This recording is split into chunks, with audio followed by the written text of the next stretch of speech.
wrestling fans, thanks for clicking the Doretta D. Rose report. I'm late tonight. Been busy in the store. Let's go. Ryback Skip Sheffield.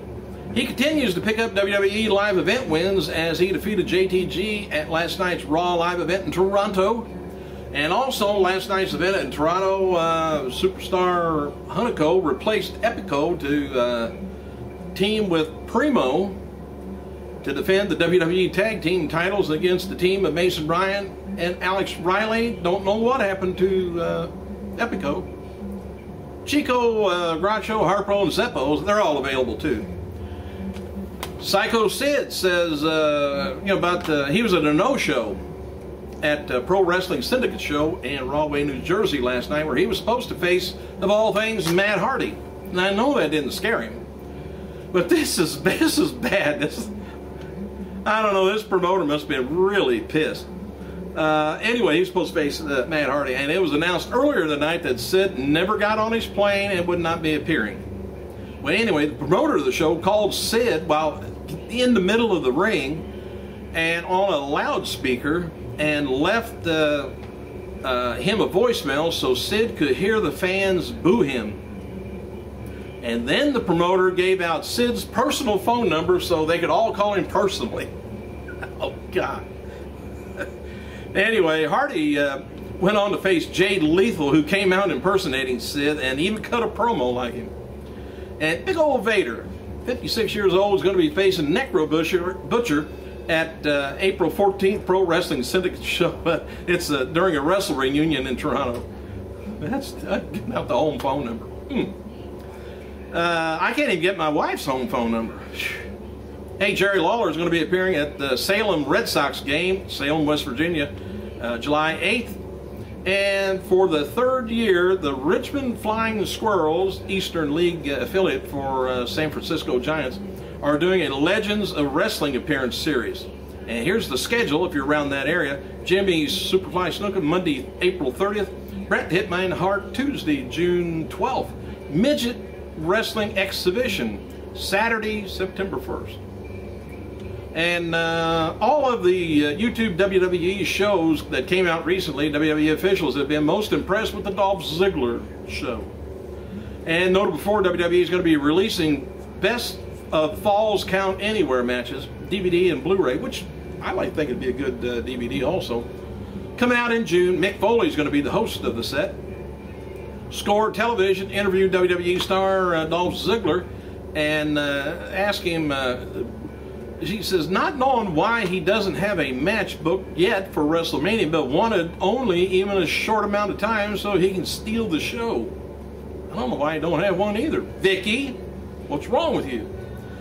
And why most of the WWE locker room is siding with John Cena into the match with The Rock at WrestleMania, and questions he always gets from fans, including, why did he dye his hair brown?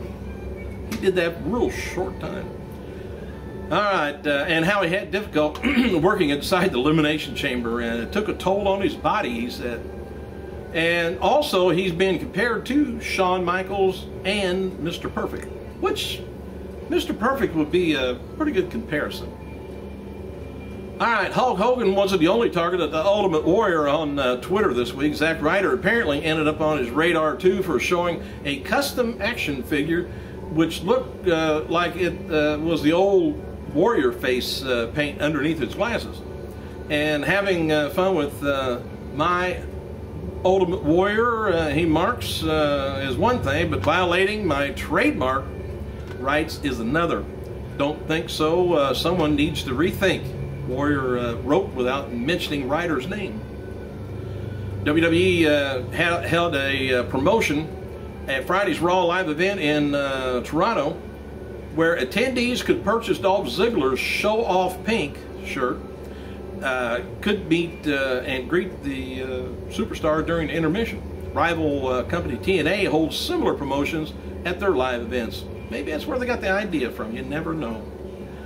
And in addition, WWE brought a video screen and showed footage of their top-tier talent getting ready for the show. And WWE message from Chris Jericho was shown.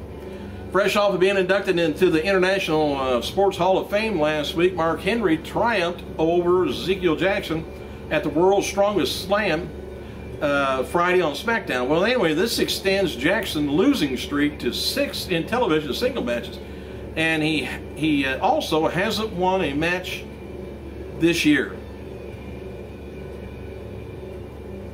I don't know if he got on the bad side of something, or the creative don't know what to do with him. That wouldn't be anything new. Former WCW Tag Team Champion Scotty Riggs is now on Twitter at Real Scotty Riggs. Not the fake one, the real one.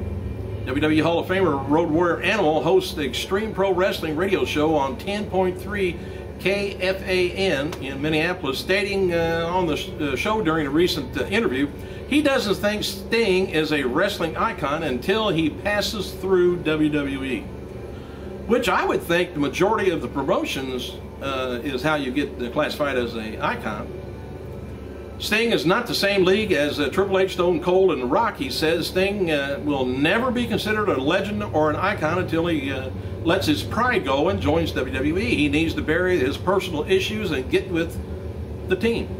Sting has come over to WWE to be a good guy or whatever. He said it's a bigger stage. Impact is one thing, WWE is a way bigger thing, Animal says. Animal also takes credit for Sting's arrival to the NWA Alliance back in '87. All right, one of the best singles worker of all time, Animal said, also is easily Ric Flair.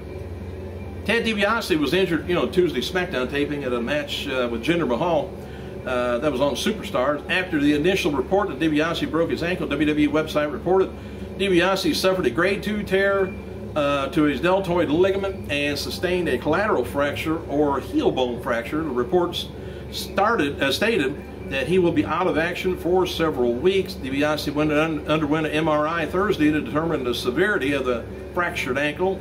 Tweeted the following. He says pretty much the same thing. Thanks for an encouragement.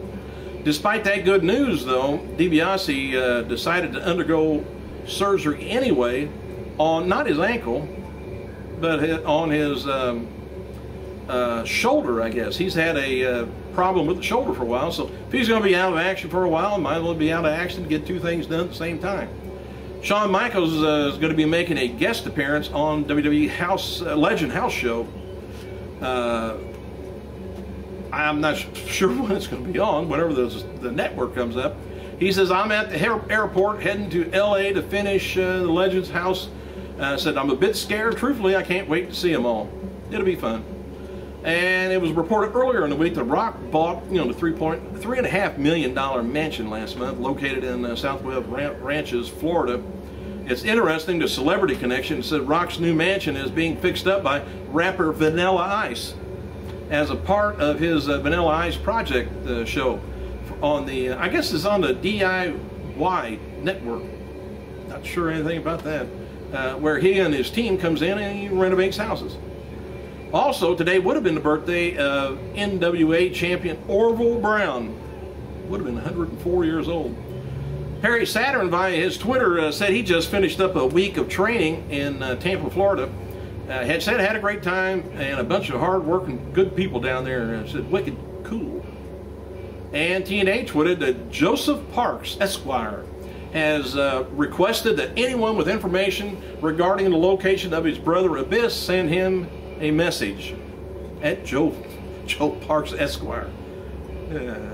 Anyway, WWE Vintage Collection on March 9th is going to, 2012, is going to be featuring matches and segments from Mil Mascara versus Galaxin 1. That's from 1990 on WCW.